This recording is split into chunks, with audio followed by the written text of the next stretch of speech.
নদীর পাড়ে বসে তাদের সাথে পদ্মের হাসি দেখতাম বসে বসে। লুকিয়ে এসে পূব আকাশে উষারানী বলতো হেসে, আজ ঘরে যাও। সুবহান রাব্বিকা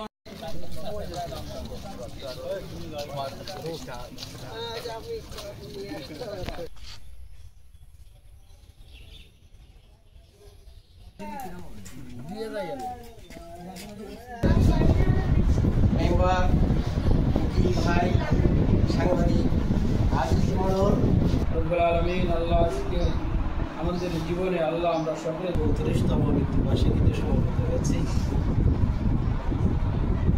কবিরুদ্দিন মোহাম্মদ শহীদের একটা স্মৃতি, তার কর্মকাণ্ড, তার সাহিত্যকে আমাদের বাঁচিয়ে রাখতে হবে। আমাদের এলাকায় আমরা যেন তার চর্চা করি। আমাদের এলাকায়